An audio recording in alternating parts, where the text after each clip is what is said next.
I'm Cindy Haiken. Welcome to the beautiful reading room of the Library Wine Bar Bistro. Welcome to Book Buzz Spring Summer 2023.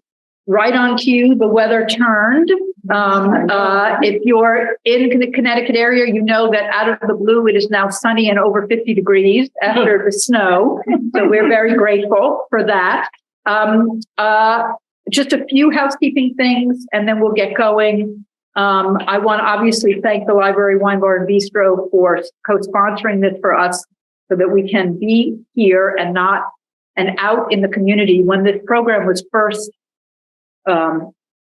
dreamed up by the library's now assistant director, Julie Rio, the idea was that we would come out into the community instead of having people come into the library as we do for all of our other programming. And so because we serve food, because we serve wine, it's actually one of our most expensive programs, and we love doing it.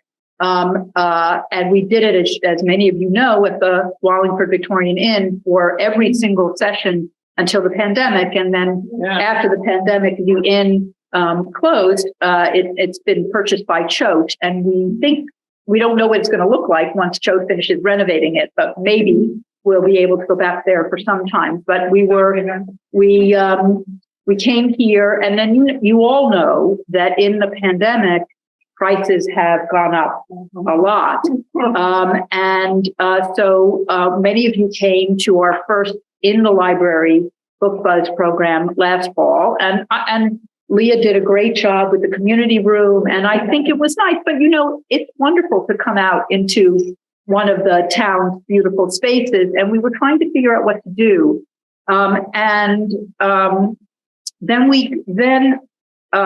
This is really a making lemonade out of very bitter lemons. But a few years ago, Wallingford lost a wonderful, wonderful woman, resident, one of the most kind and generous and giving people I've ever met, named Pat Axmayer, who was a longtime resident, a wonderful, caring person, and mother to 4 fantastic children, 2 of whom are on Zoom.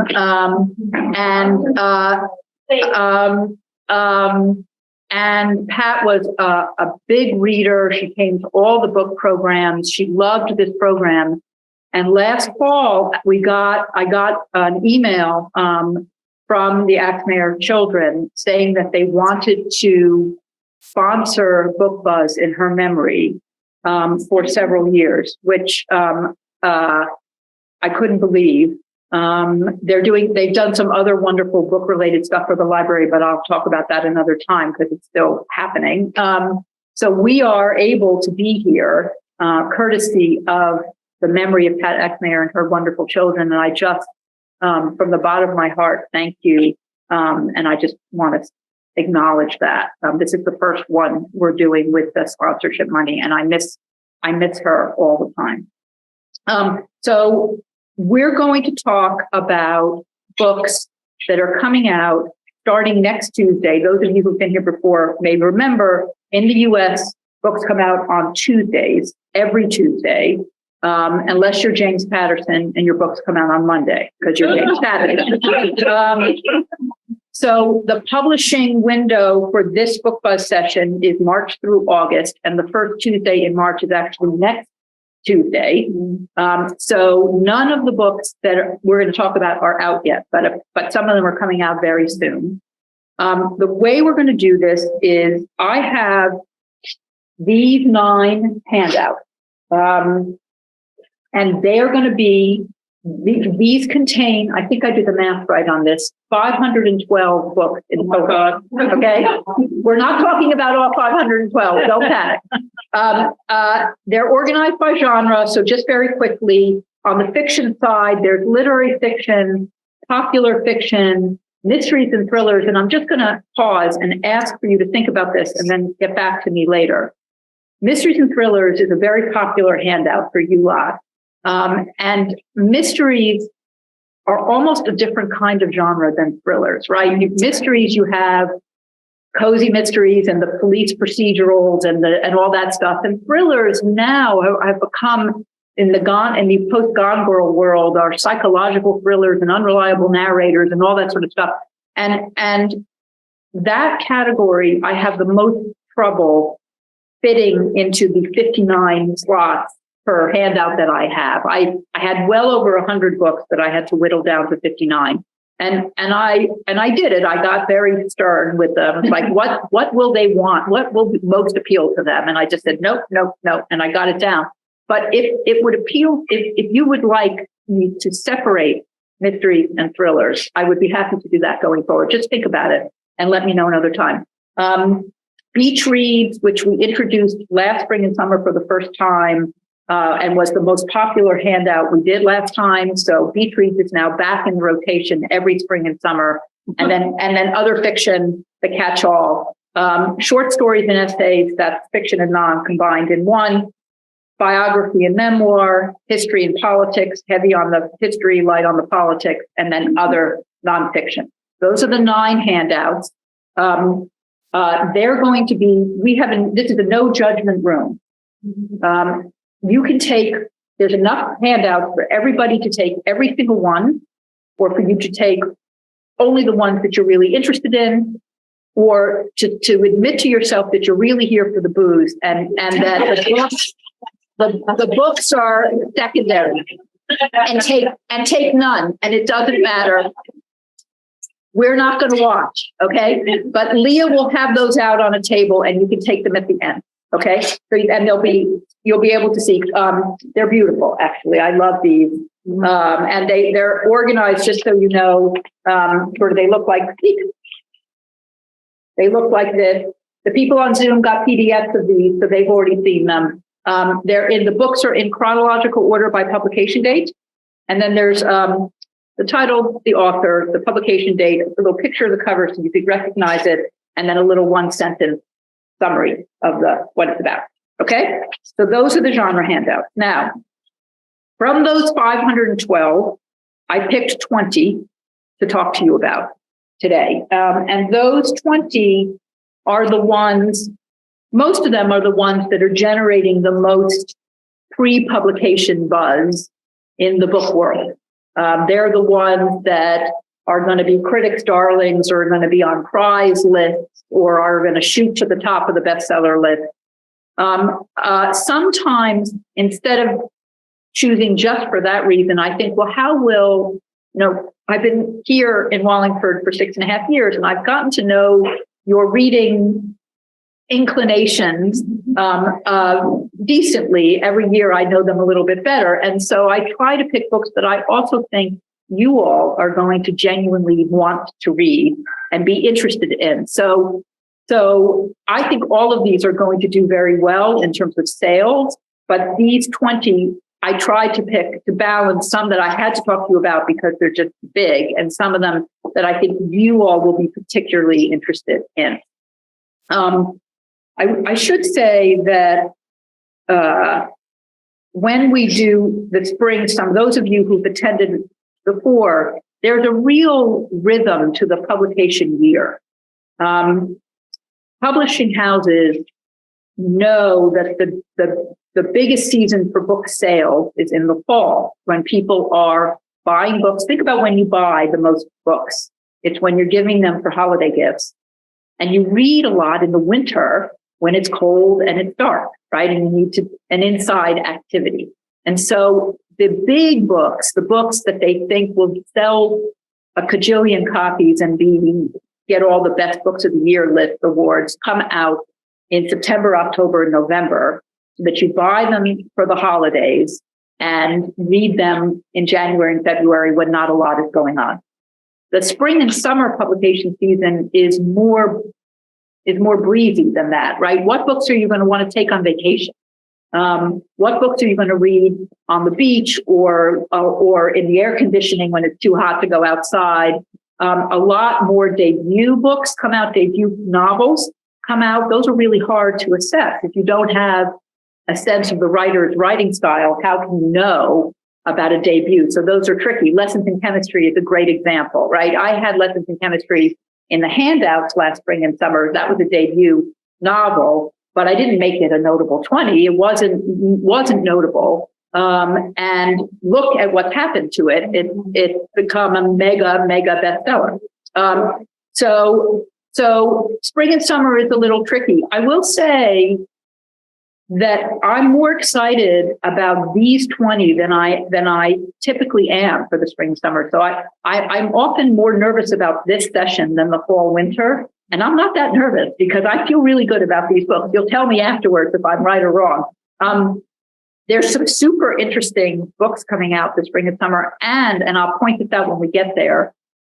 The last 5 books of the 20 are all written by authors who are huge in the literary fiction world. And I looked it up. Their books generally come out in the fall for the reasons that I've just explained. I do not know why these books are coming out in the summer. I'm delighted because I don't have to wait that long to read them. And you'll see when we get there, I'll remind you of this, but it makes this list of 20 particularly oomphy, if that makes sense. Okay? Okay. So Leah's going to hand out the people on Zoom while Leah's handing out the 20. I know you don't have this handout, and you will have it after this, but it never gets leaked early. Leah has a PowerPoint presentation that she's going to share on her screen so that you can see the book covers while I'm talking. There is an attachment, which is unusual, but nevertheless, I did it, to the Notable 20 that I will explain when we get to it for the people in the room, and Leah will have it for the people on Zoom on the slideshow. I promise I'm going to talk about every single one of the books. You can't help it, I know. But I promise, listen to me. Make notes if you want, but I promise every single one of those is going to get much more than a sentence explanation.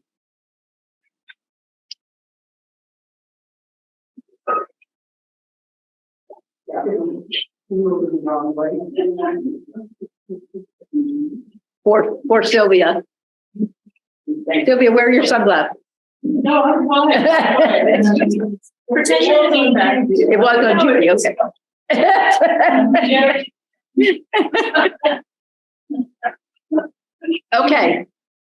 Okay. I'll explain the poem. I promise I'll explain the poem.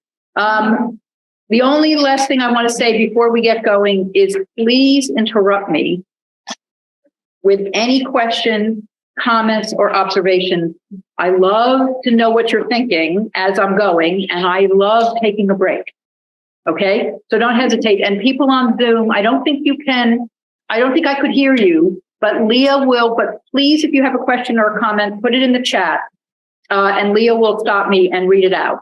Okay, so this is meant to be a conversation. Yes? Okay, eyes up. Don't keep looking. You're impossible. I should hand this list out after I finish talking. Make little stars. You can make little stars, but maybe the stars will come from what I say, Pat Docus. Come on. I said, eyes on me. We're going to talk about it. It's there. Did you doubt me? Did you doubt? No. Okay, ready? Yes. Book 1, Burnham Wood by Eleanor Catton, which is coming out on March 7th, this coming Tuesday. Eleanor Catton, probably not a name you're familiar with. She wrote a novel in 2013 called The Luminaries, which won the Booker Prize that year. It has 2 specific distinctions. It is the longest book. It's a doorstop of a book. The longest book ever to win the Booker Prize. And when she won it, she was 28 years old. Just pause and think about what you were doing when you were 28. She was 28 years old. So she's the youngest ever winner of the Booker Prize. The Luminaries is an amazing novel. It's a Victorian mystery with a somewhat supernatural element. I loved it. It was, but it's not for everyone, but I thought it was brilliant. Since then, 2013 is 10 years ago. What has she been doing since then? She turned The Luminaries into a miniseries. She wrote the screenplay for the most recent adaptation of Jane Austen's novel Emma, which came out in 2020. And if you have not seen it, it's actually fantastic. It's my favorite adaptation of that novel. She got married and she had a baby. And now, finally, she's written another novel, which is Birnam Wood. Any Shakespeare fans have a guess at the title, where the title comes from? No pressure. Macbeth, very good. Very good, Sylvia. The Weird Sisters predict that Macbeth shall never be vanquished until great Birnam Wood to high Dunesay Hill shall come against him. That's where it comes from. This is a novel about, if you can imagine this, a guerrilla gardening group. They're a farming collective. Their name is Birnam Wood, and what they do is they go look for unused land and they cultivate crops and they give the crops to people in need. So it's a humanitarian group, but also has a political mission. And of course, what they're doing is not necessarily legal. Okay, the founder of the group discovers a very large undeveloped tract of land in New Zealand next to a forest, and they decide they're going to develop it. It's privately owned, and an American billionaire and drone technocrat, I think he developed some. I feel like it's an Elon Musk character. Wants to buy the land. He says to build a doomsday bunker, but actually what he wants to do is illegally mine for rare minerals on that land.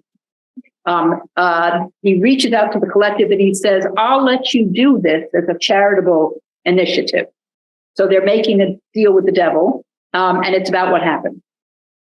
The reviews are gushy, and it apparently takes on the tone of an actual thriller. And I've heard a couple people who have gotten advanced reader copies say that the last 150 pages you just can't put down. Okay? Book 1, Birnam Wood, coming out next Tuesday. Another tome. It's not, I think it's half. I want to say 450 pages. I don't think that's half a tome. Half a tome. Good question. Book 2, Old Babes in the Wood by Margaret Atwood. Coming out also next Tuesday. This is the short story collection. Birnam Wood is in the literary fiction handout, if you're keeping track.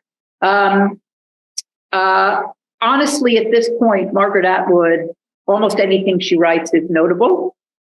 She has written more than 50 books worth of fiction, short stories, and essays over her career.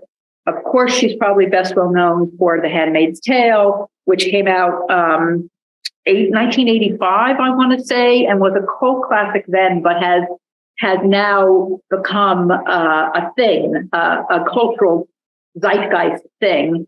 Followed that up with its sequel, The Testament, which co-won the Booker Prize in 2019. She's won it for another book, The Blind Assassin, several years ago. And so she's just an iconic figure on the writing scene. She has not published a short story collection since 2014, so this is a many-year gap for her. Short stories, I should say, are kind of an acquired taste, right? I mean, I am not a huge fan of short stories. In usually, if I read a collection, there'll be a couple of stories that I like, and a couple that I think are just okay, and a couple that I don't like at all. That's sort of how it goes for me. I like short stories that are interconnected, where the characters reappear. Those feel more almost like a novel to me. There's something incomplete for me about short stories. And in this collection, which is 15 stories, 7 of them follow a marriage over the decades, which I'm fascinated about because Margaret Atwood has been married for a very long time, and sort of works through the little things and the big things that sort of make up a life of living with someone you love. And those stories are being singled out in the early reviews as being exceptional. So Margaret Atwood book is a thing, and I think this may be a special short story collection. That's book 2. Book 3, The Best Strangers in the World by Ari Shapiro. Anyone know who Ari Shapiro is? Ari, I should say. Any NPR listeners in the room? Right. So he is the co-host of NPR's All Things Considered, which I found out, I did not know, is the most listened to radio news program in the United States, which is pretty cool. It's not what I would have guessed, but I think it's a great thing. So he's the co-host of that, and he's also, anyone know what else he does? It doesn't. He's co-starring with Alan Cumming. That's because he's a singer in the band Pink Martini, and has been a singer in that band since 2009. So he shares concert stage with Alan Cumming. That's right. He does share concert stage. He does this show with Alan Cumming, the Scottish actor. So he's a very unusual guy. And this is his first book. It's in the essay side of the short story and essay handout. It's a memoir in essays, which is the new way people are writing memoirs. It's sort of more snippets than one cohesive narrative. And I put it in the essays instead of the memoir handout. He feels that All Things Considered is about listening and connection and empathy. That's what he thinks that radio show is about. And he thinks that we need those things today more than ever, that we exist in these ever impenetrable bubbles based on politics or religion or nationality, and that we forget that underneath we're all human beings, and that the solution is to find the commonality and forge connection. And so he tries to tell the story of his life through that guy. So he also brings in All Things Considered. He talks about, going to visit refugee camps and being in war zones and being on Air Force One, talk about polar opposites, and how you listen to the stories and then you understand better. And it isn't just a soundbite or a news clipping, but there's empathy. So he tells his own life and these stories in this way. And this is getting a ton of buzz. That's coming out on March 21st.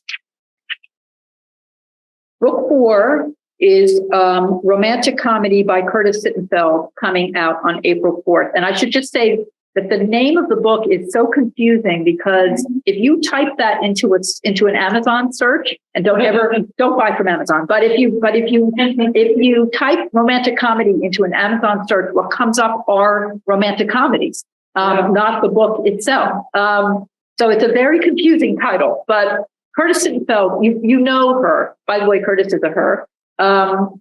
She's written Prep, Eligible, and most recently Rodham, a fictionalized book about Hillary Rodham Clinton, all of which have been massive bestsellers. She writes about complicated women in an easy and compelling way. I put this in Beach Reads. I probably could have put it in other fiction, but when you hear the plot, you'll see why I put it in Beach Reads. The main character of romantic comedy is a woman named Sally. She is a comedy writer for a show called The Night Owls, which is a very thinly disguised Saturday Night Live, a weekly nighttime comedy show with skits and with guest stars and musical guests. It's Saturday Night Live, but it's just called something else. Sally's friend, co-writer on the show, Danny, is a nice guy, average-looking comedy writer guy. And one guest on the show is a gorgeous and glamorous actress, and she and Danny become an item. And Sally goes on a rant about how dorky guys get gorgeous women, but dorky women don't get gorgeous men. I'm paraphrasing, but right, if you think about it, if you think about it, there's a ring of truth to that. There's one man in the room who I'm not looking at right now. Fine, there you go. So she does a sketch about this that is very, very popular, and she's really on a tirade about it. And then, of course, what happens?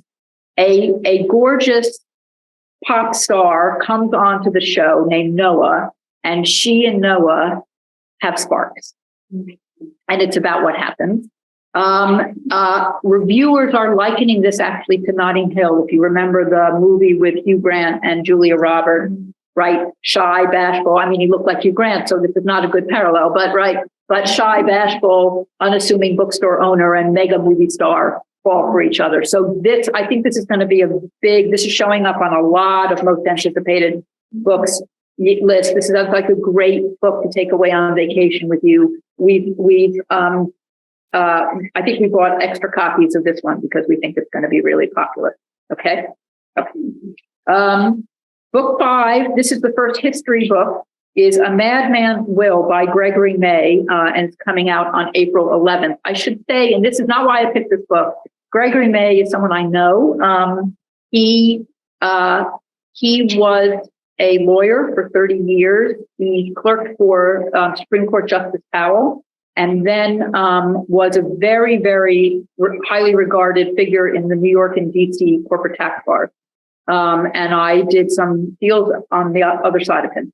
And he's a lovely man and a very, very smart man. And I'm fond of him. And he left the law, which I'm also fond of, and obviously, and became a historian. And his period that he's interested in is the early decades of our republic, shall we say, of the United States. This book is so fascinating and so topical. It is about a man named John Randolph who died in 1833. He was a Virginia senator, cousin of Thomas Jefferson, and plantation owner, very pro states' rights, and very pro slavery. Had 383 slaves, and when he died, in his will, he freed them all. And not only did he do that, he left land for them in Ohio for them to go live on and have a life on. Chaos ensued. The relatives went crazy. There were multiple wills, so there was a whole kerfuffle about that.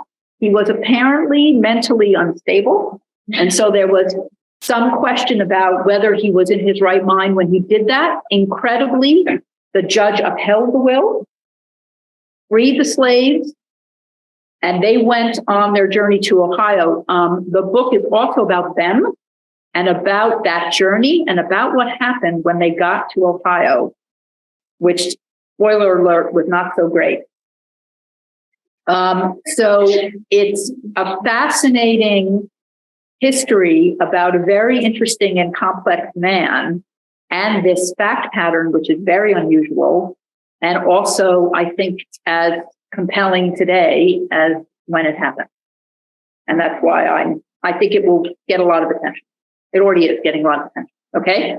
That's Madman's Will. That's coming out April 11th. Okay, book 6 is why you have the poem attached to your handout. Okay? Book 6 is called You Could Make This Place Beautiful, and it's an absolutely beautiful cover by Maggie Smith, not Maggie Smith, the actress. Maggie Smith is the name of a poet, a young poet, American poet, who is becoming a sensation. If you don't believe me, I'm telling you, it is possible to be a best-selling poet, and she is it. Here's the deal with the poem that you have. It was published, it's called Good Bones, and it was published in the summer of 2016. And if it is possible for a poem to go viral, this poem actually went viral. There was coverage on both sides of the Atlantic about it. It was actually turned into an interpretive dance by a dance troupe in India, which I found incredible. If I could have found a video for it, I would send you the link. It's been translated into 12 languages. This is unbelievable for a poem. It's been set to music by multiple composers. It was featured on a 2017 episode of Madam Secretary, the CBS drama, was read by Meryl Streep at Lincoln Center, and was dubbed the official poem of 2016. I mean, that's a big deal for a poem. If you've read it, you will see that the last line of the poem is the name of the book. What happened after all of this is that her marriage dissolved. Her husband,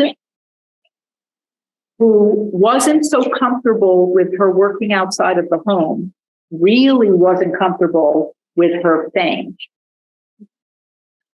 And the book is it's in the biography and memoir handout, and it's her, and she's very, very clear that this is her story, one side of what happened. She discovered, and she talked about how she discovered that he was being unfaithful. She discovered that after an argument, he took half of their savings out of their bank account. It talks about the way they co-parented in this condition during the pandemic, et cetera, et cetera. She moved into prose. This is not a poetry book. This is prose. And the reviews are saying that the chapters are inhalable, that it's just stunning, stunning. And it is also, like romantic comedy, showing up on all the most anticipated lists. So I thought you should have the poem to read. I was gonna just read it to you, and I said, no, that's too dramatic. But you have it on Zoom. Hopefully you can see it on the screen. So that's book 6. Yes, yes. So given what you told us, why did she Because that's a great question. And one of the things on Zoom, Sylvia said, why does she have to forgive herself for the collapse of her marriage? And she talked about her heartbreak and sort of traditional gender roles and contemporary womanhood, and how to square that circle. So I think there's a lot. Right. So I'm sure you will read the book, and you will see that it's a lot of a sort of reckoning with these things, and forgiving herself for saying, you know what, I'm allowed to have this career and be a mom, and so forth and so on. Okay. The only man in the room is saying nothing. Okay.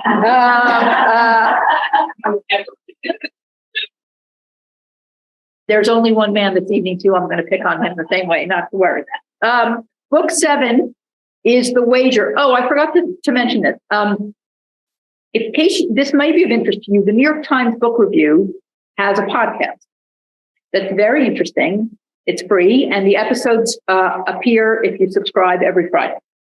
And a few weeks ago, much to my delight, they did a book buzz podcast, and they highlighted 9 titles that are coming out this spring, only that they think are buzzing.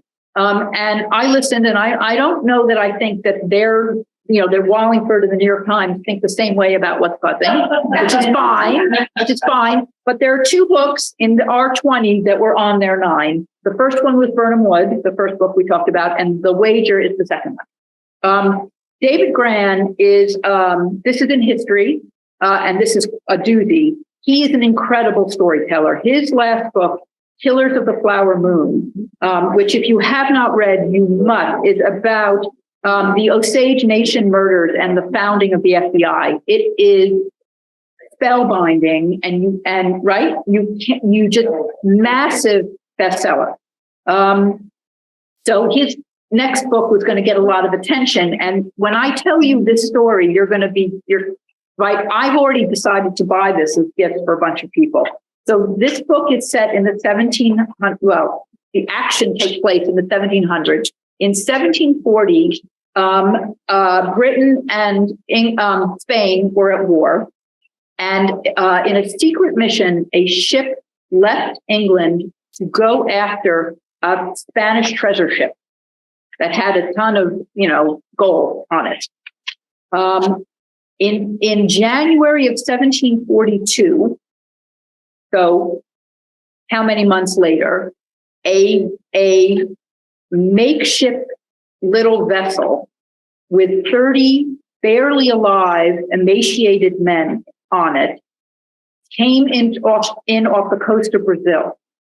And they told the story of how this English ship had run aground on an island off the Patagonia coast. Think about how long ago this was.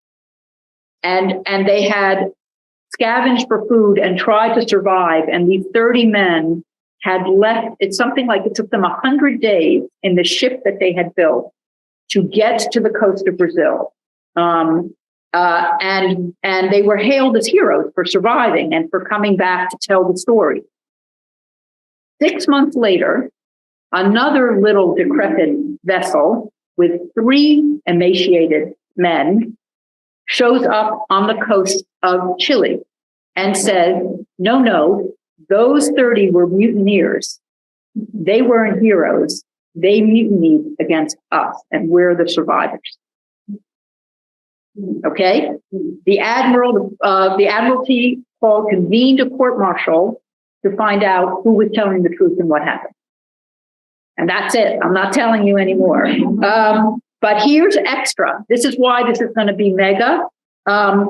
This already is in the works to be turned into a movie directed by Martin Scorsese and starring Leonardo DiCaprio. So it was going to be a bestseller before. Now it's going to be mega. Okay. So that's book 7, The Wager. You could also look it up and find out without waiting for the book, but read the book because he's such a good storyteller. Okay, book 8, and I don't want anyone to say that this book is here because I'm an Anglophile, okay? This book is here because it should be here, and I'll tell you why. Book 8 is The Windsors at War by Alexander Larman. This is in history also. It's coming out on April 18th. It is subtitled The King, His Brother, and a Family Divided. So why do I think so? I think this is topical. Let me explain. So first of all, Alexander Larman is a British historian and journalist, and he's written several books. Thank you, Leah. My little. His most recent book, which came out in 2020, was called The Crown in Crisis, and was about the abdication of Edward VIII to marry the woman he loved, Wallis Simpson, an American divorcee. You all know that story. So The Windsors at War picks up after that. It follows on. So what happened after that? What happened after that is that Edward, the dashing and much loved Edward VIII, left. He was booted out of the country with his wife. And his brother, Bertie, became George VI. And Bertie was a lovely, shy man with a stammer. If you haven't seen the King's Speech, please do. And he was not expected to be king. He was the heir, the spare, right? You have the heir, you have the spare. He's just the spare. He had a nice wife. He had 2 lovely daughters, and they weren't expecting any of this. And he was completely unprepared. And not only that, the British public weren't so sure they were excited about him either, because they loved the guy who abdicated. And it was a very fraught time, which led right into World War II. And in World War II, King George VI came into his own. He did. He stayed. They didn't flee. They went out and visited the bomb sites during the Blitz. Elizabeth, his daughter, worked in the military. After her death, there were a ton of biographies, reels of her life, and there's a lot of footage of her out there. The family, the public really, really warmed to them. Meanwhile, in the first instance, it has been now declassified that Edward and his wife Wallis were cozying up to Hitler. You can see from the cover of the book, that is a real photograph of the 2 of them with Hitler. They went to Germany in 1938, and this was Winston Churchill knew about this, the royal family knew about this, but they really tamped down on it because imagine there were a lot of fascists in Britain at the time of World War II, a lot of pro-German sympathizers. They clamped down on this right away, but in the last 2 years, that has gone out. If you've watched the Netflix series, The Crown, this was very dramatically explored in season 2. And if you haven't, by the way, I highly recommend it. And if you don't have Netflix, we have it on DVD. So this book is about that and about how the royal family navigated that and what Edward was really up to, because these files are now becoming available. Obviously, I think there's going to be heightened interest in this because of the death of Elizabeth, because of the memoir by the spare, Harry, and how incredibly best-selling it has become, and that very public rift that is going on in the royal family today. So there is a book, I can't remember whether it's in other nonfiction or history, that's coming out in August that delves into what impact Elizabeth's death is going to have on the institution of the monarchy itself. But not that much is known about that book yet. I know Sylvia's opinion about that. But this is the combination of the fact that the royal family is very much in the news these days, and this issue about Hitler and Edward VIII makes this book particularly topical. Okay. Book 9, Honey Baby Mine by Laura Dern and Diane Ladd. That's in Biography and Memoir, coming out on April 25th. So Laura Dern is an award-winning actress. She won an Oscar, an Emmy, and 5 Golden Globes, which I didn't know until I started preparing. Very impressive, and a passionate environmentalist. She is the daughter of 2 actors, Bruce Dern and Diane Ladd, who incredibly is 83 years old. That really stunned me. Also a multi-award-winning actress, and has appeared in almost 200 movies and television shows. So she's an iconic figure. They have a close mother-daughter relationship, but several years ago, Diane developed a life-threatening illness, and one of the things that happened is she lost lung capacity, and the doctors said, take long walks to help build up your lung capacity. And so Laura took walks with her, but it was hard. She was having a lot of trouble walking because of her diminished lung capacity. And Laura figured out that if she got her mother to talk, it went better. And she didn't notice how hard it was. And the walks went better. So they started to talk, and her mother started to share stories about life. And those stories to be, so you can imagine, I mean, think about your relationship with mother-daughter or close, going on long walks, things that they broke down the mother-daughter barriers. There were talks about love and marriage and sex and divorce and making art and having a career and leaving a legacy and what ambition means, and all of these incredibly intimate topics. And this book is a sharing of those conversations with us, along with some family pictures and some family recipes and some other anecdotes and reflections. It has a 500,000 first print, which is huge for a book like this. And so they obviously think, these 2 women are very much loved and well known, but that this is going to really touch a chord. So I included it for you. Okay. Book 10 is called The Story of Art Without Men, poor Larry, by Katie Hessel, and it's coming out on May 2nd. So Katie Hessel's an art historian. She has a podcast called The Great Women Artists, and a very, very active Instagram account with the same name. She poses a question in the book, which I think is a really interesting question. If somebody said to you, name 10 artists very fast, how many of those artists would be women? Very few is the answer. And if somebody said to you, were there even women artists before the 20th century? What would you say? One name over here came out, right? We don't hear about women artists. We don't know about the history of women artists. And Katie Hessel wants to fix that. So this is a book that goes from the 14th century to the 21st century, from the first known female artist to today, and includes art forms that are overlooked often, but are clearly art. Over 300 works of art are discussed. There's over 100 very, very beautiful color photographs. This book came out in the UK last year and was named Book of the Year by Waterstones, which is Barnes & Noble in the UK. Did you ever hear the saying, anonymous is a woman? I've heard that say.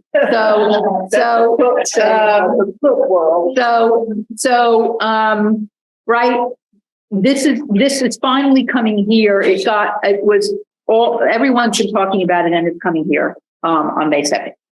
Okay, halfway through. We're good? We're good. Okay. Book 11. Right? So this is Tom Hanks, the actor. I said Maggie Smith is not Maggie Smith, the actress. This book is by Tom Hanks, the actor. The Making of Another Major Motion Picture Masterpiece, coming out May 9th. This is in Other Fiction.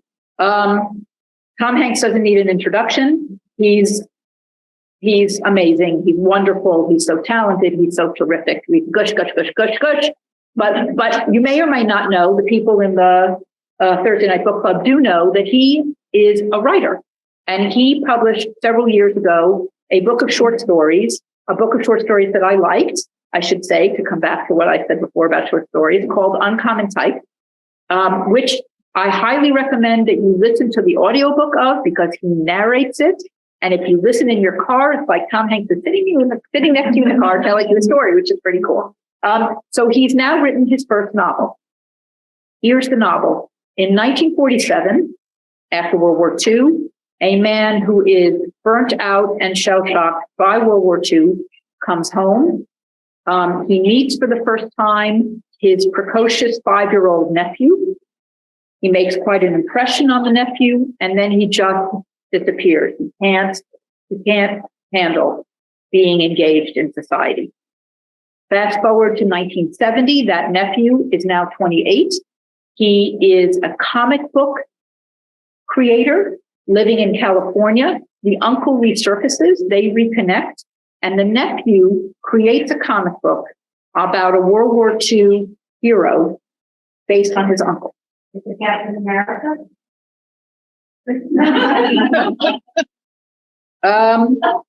In the present day, a successful director discovers the comic book and decides he wants to turn it into a multi-million-dollar superhero action film. That's what the book is about. Okay? Included in the book are 3 actual comics, including the one that is being turned into the movie. The comic books were created by Hanks, written by Hanks, not illustrated by him. So if you're looking for the book, it actually comes up in graphic novels and comics instead of in fiction. But it's a novel. And the audiobook is being narrated by Hanks, his wife, Rita Wilson, and a cast of 10 or 15 others. This will be huge.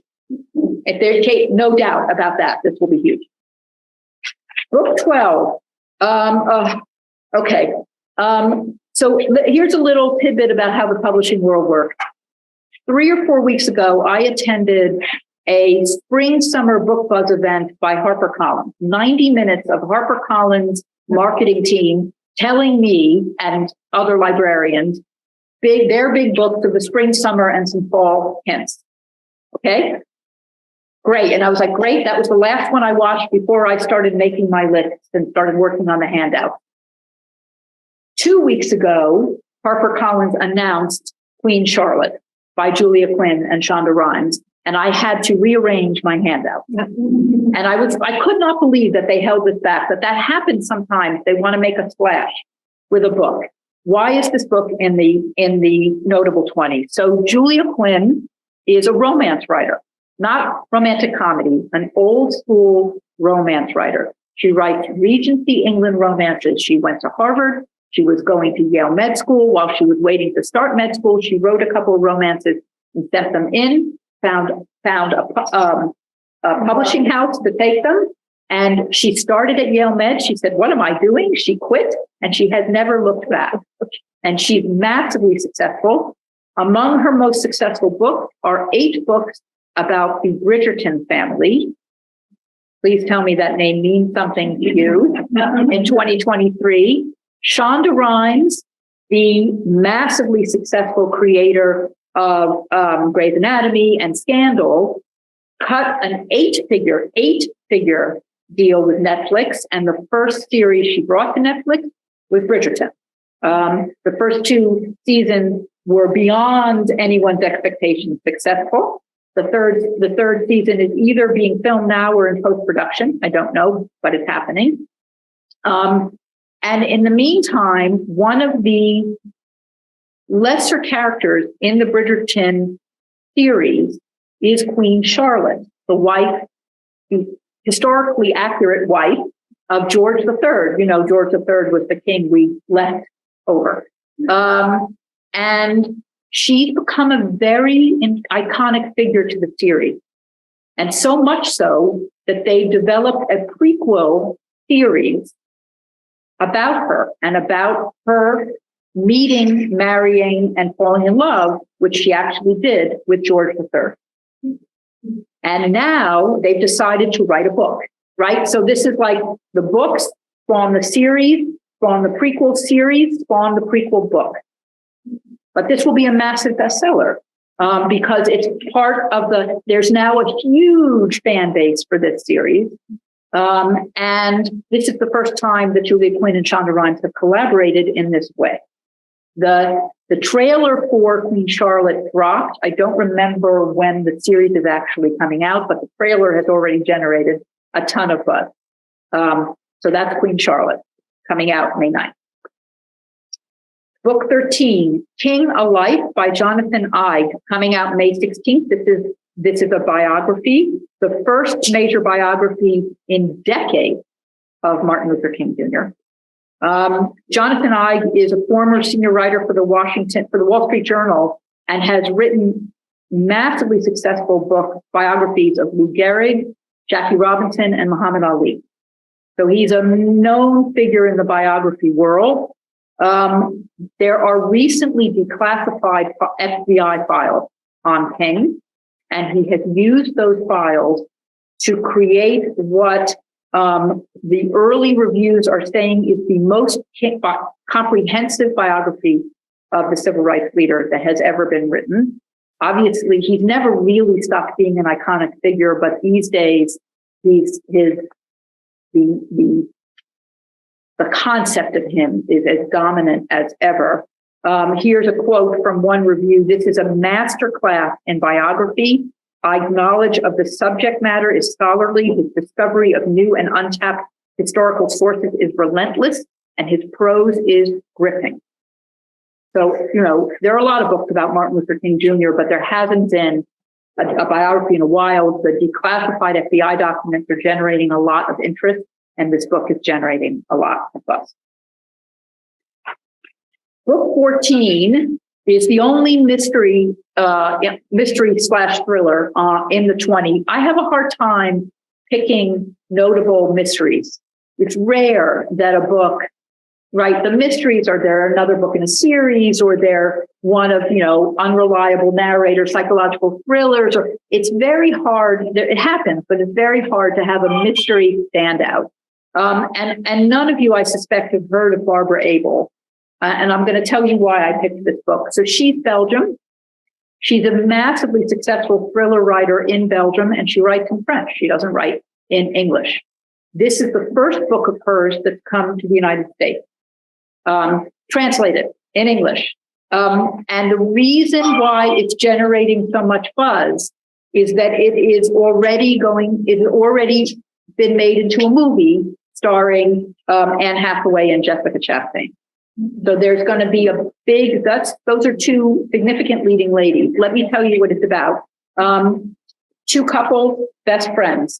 They each have a son, same age, young boys. The boys are best friends. Life is great. In a tragic accident, one of the boys dies. This is horrible. Everyone is devastated. The parents, of course, are devastated. The best friend, young boy, is devastated, and his parents are devastated. And it was an accident. It was an accident, but they have guilt about what happened. And they have guilt. And of course, the friendship is severed. Fast forward a period of time, the boy, the living boy, is suffering accidents. Things are happening to him. He gets sick. He falls for no good reason. He's in the hospital a lot. And his parents fear that the other parents are extracting some sort of retribution for what happened to their son. Typical kind of thriller, pacey plot, but what elevates this is the movie that's coming out that's going to tie in with the book and the fact that it's the first book of her successful 14 that is coming here. Okay? That's book 14. Ken Jennings. Ken Jennings, everybody, did you know that Ken Jennings, in addition to being now Jeopardy's host, and also, everyone watch Jeopardy? Okay, Ken Jennings was a software engineer living in Salt Lake City, Utah. And in 2004, he went on Jeopardy and he won 74 times, winning $2.5 million. Okay, he became this iconic figure, and he didn't go back to software engineering, surprise, after that. He started writing books. He wrote books about his love of trivia. He wrote a book called Maphead because he's a geography nut. And now, after Alex Trebek's death, he is the host, or one of the hosts, of Jeopardy. He's written a book that's coming out on June 16th and is in other nonfiction called 100 Places to See After You Die. It is set up like a normal travel guide, like Rick Steves or Fodor's or something like that.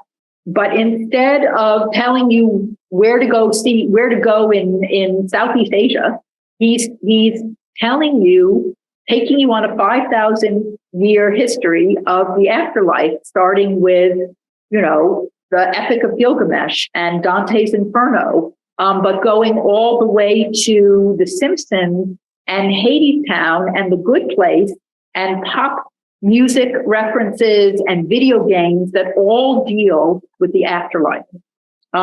People are so excited about this book because he's a beloved figure now, and this is a very unusual and fun and a little creepy take on the travel guide, and it's getting a lot of attention. So that's coming out June 13th. Does it include Lincoln and Nevada? The Thursday Night Book Club just read Lincoln in the Bardo, and of course, that's a creepy afterlife book for you. Highly recommend. Okay, we have 5 books left, and now we're coming to what I said to you earlier about how the last 5 books are all really books that would have normally come out in the fall. These next 5 books are all in the literary fiction handout. They are all written by some of the best fiction writers working today. Is it true? All are American. Yes. And all of them are sure hits. And why they're coming out in June, July, and August, I do not know. I have some ideas. I kind of want to ask somebody in publishing, but I don't know who to ask. It's very unusual. I checked their earlier books, all were always fall books, all of them. And these are coming out in the summer. So very, very interesting. The first one, number 16, is Be Mine by Richard Ford. Do you remember, this is for those of you who are old enough in the room, the Rabbit books by John Updike, the iconic, right, Harry Angstrom Rabbit books. I'm not sure how well those have aged, but they're right. They were sort of an everyman of the 1950s, 1960s in America. Richard Ford has created a more modern version of that. His name is Frank Bascombe, and he's written 4 books about Frank that have won a ton of awards, including the Pulitzer Prize and the Penn Faulkner Award. The Sports Writer, Independence Day, Lay of the Land, and Let Me Be Frank with You have taken this very relatable white American middle to upper middle class man, who has been a sports writer and a real estate agent and has the father of 3 children. One of them tragically dies. What that does to his marriage, they get divorced, trying to have a second marriage and successful, and grappling with all of that. These are incredible books that have really resonated with the American reader. And he said years ago, I'm done. The last book, let me be frank with you, was set at Christmas time, right after Hurricane Sandy on the Jersey Shore. The Thursday Night Book Club read it. And he said, I'm done with Frank. Frank is getting old. People are getting, that's it. But he's brought Frank back for one more book. And in this book, set over a winter weekend, he takes his son, who is grappling with ALS, to Mount Rushmore. So it is Frank really in his old age and dealing with trying to be a caregiver to his son and dealing with the ever-present grief of the loss of his other son many, many decades ago now, and all of that.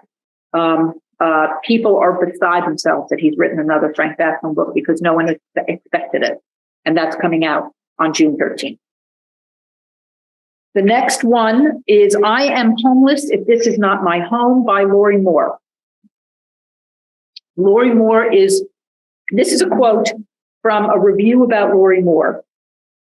That Moore publishes so rarely is a gift in itself because it compels you to read her over and over. She is an astonishing writer. She's currently a chaired professor of English at Vanderbilt University. She's known for her short stories in particular. And again, I keep coming back to short stories. Her short story book, Birds of America, is the best short story book I've ever read. It contains, with the exception of The Dead by James Joyce, my all-time favorite short story. She is a gifted short story writer. She's written a handful of novels that have been massively successful, but her last novel came out in 2009, and she's written a new novel that's coming out on June 20th. This is also features a middle-aged man who is in a bad place. He's a history professor who has been forced to take leave because he's emotionally not well. His beloved brother is in hospice in a New York City hospital, and he's come to New York City to sit at his bedside. He unexpectedly gets a call from a former lover, a great love, who's been long absent from his life. And the two of them, at her urging, set off on a road trip. This is a book about romantic love, sibling love, about the choices you make in your life and learning to live with those choices as opposed to the road not taken. And it's about the stories we tell each other and the level to which they are true or not true. People are, again, I wish I could have gotten this one in particular, I wish I could have gotten an advanced reader copy of. It sounds very, very beautiful and powerful, because I know what a good writer she is, but that's all I know about it. They're keeping it fairly tight-lipped. But that's coming out on June 20th. Colson Whitehead has a new book coming out. I could stop there because Colson Whitehead is now one of the most iconic American writers of our time. He has written 11 works of fiction and nonfiction. Most notably, Underground Railroad, which won the Pulitzer Prize and the National Book Award, and The Nickel Boys, which won the Pulitzer Prize. So back-to-back Pulitzer Prize wins. When The Nickel Boys came out, he was on the cover of Time magazine with the headline, America's Storyteller. He is a sublime writer. He followed those two books up in 2021 with a crime novel. So he went totally off genre to write a crime caper heist novel called Harlem Shuffle that was set in Harlem in the 1960s. The reviewers were beside themselves. One, I just wrote this down. One reviewer said, "When you're hot, you're hot." Phenomenal book. And he has done something in his new book, Crook Manifesto, which is coming out on July 18th, which he's never done before, which is that he's written a sequel. This is a sequel to Harlem Shuffle set in Harlem in the 1970s instead of the 1960s.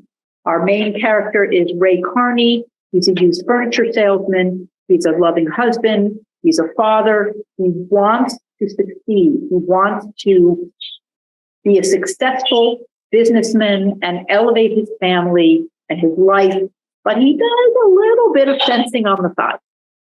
And he tries to resist it, and he keeps being pulled back into it.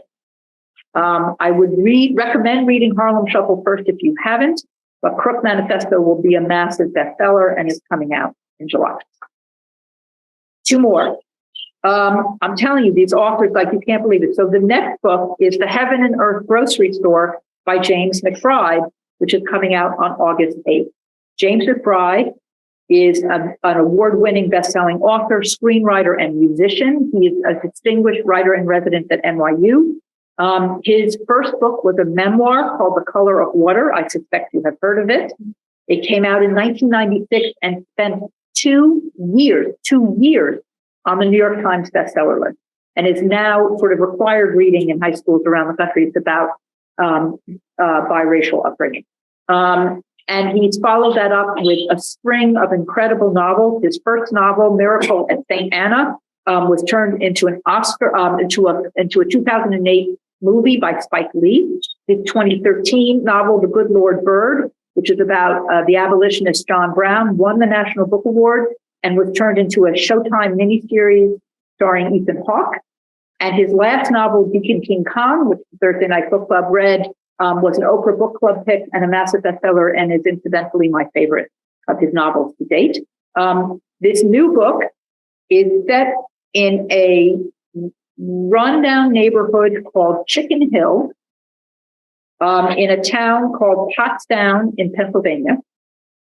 The residents of Chicken Hill are predominantly immigrant Jews and African Americans, living side by side, integrating, and being kind of on the outskirts of white Christian Pennsylvania. In 1972, workers in Pottstown are digging the foundation for new development, and they find a skeleton. The people of Chicken Hill know who the skeleton was and know why the skeleton is there. And the book is the story about that. It's going to be brilliant. Okay. And the last book, and the book that Pat was looking for, is Tom Lake by Ann Patchett. Even if Ann Patchett weren't one of the most widely recognized best-selling authors in America today, I would include her because she's maybe my favorite writer writing today. I'm not sure that's really true, but I adore her. She's written several novels. Larry has read them all at least once. Each one got her more recognition. Her third novel, Bel Canto, won the Penn Faulkner Prize. You know how a writer just sort of keeps getting a following. And then she did something extremely newsworthy, which is that when Nashville lost its only bookstore, she opened up an independent bookstore at a time when everyone thought Amazon was going to rule the world and the Kindle was ascendant and bookstores were closing. She opened up an independent bookstore, which is a phenomenal, thriving bookstore today. And the news recognition she got for that act made her even more of a followed writer. And her last two novels have been massive bestsellers. Her last novel, The Dutch House, was a huge New York Times bestseller. It was a finalist for the Pulitzer Prize. It lost to The Nickel Boys. It was the audiobook of which was narrated by Tom Hanks, and it's dynamite. And she's written a new book. She went on to social media on her store and said, "This is what I did during the pandemic. I wrote a new novel." It is set in the spring of 2020.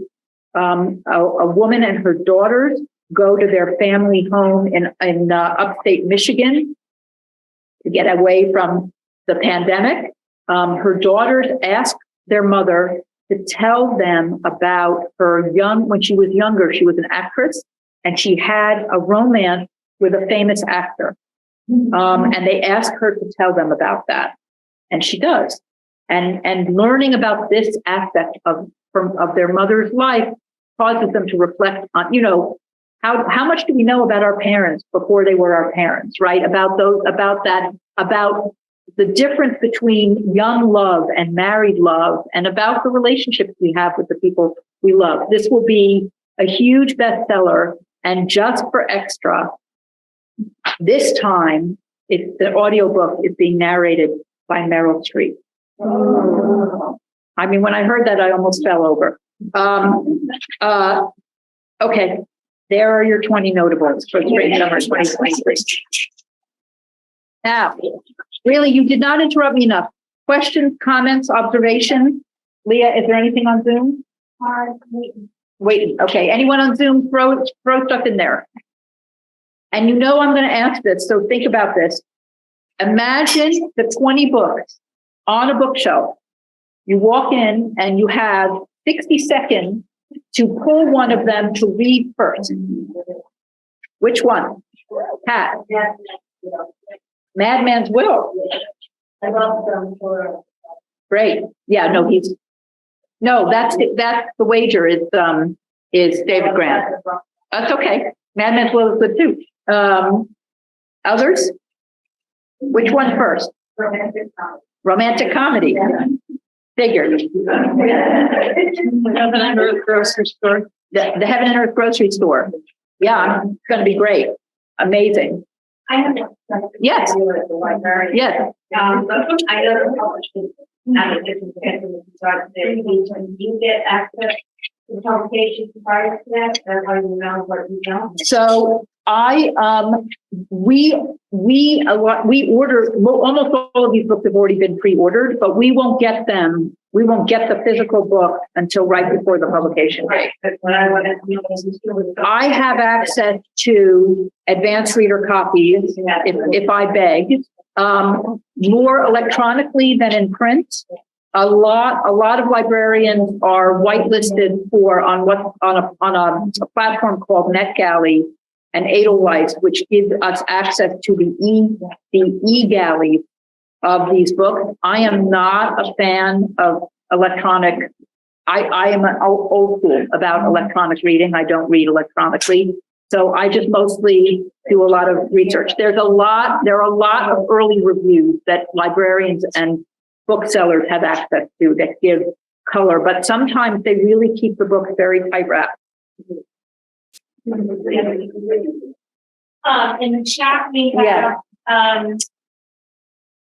Tom Lake or romantic comedy, more Tom Lake, Honey Baby Mine, Vernon Wood, Tom Lake again. Great. Tom Lake, Heaven and Earth grocery store, romantic comedy, and Heaven and Earth. Awesome choices. Pat. Yes. But didn't it? When is that? I think. Why do I feel like it's already out? No, so that was in the last one. It was in the last one.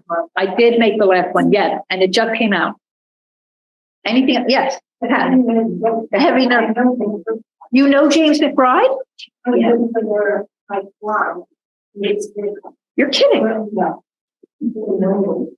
He does? Can you let me know when the next time he's there? Oh my God. Yeah, he's not a young man. That's amazing. Amazing. Fantastic. Let me know. Go. Please go. Take handouts if you want them from the table. Thank you for coming. No, we're done. Go. Okay, on Zoom, thank you so much for joining us. We'll send the notable 20 to you. Any questions, just email me. Take care, everybody. Thank you for coming.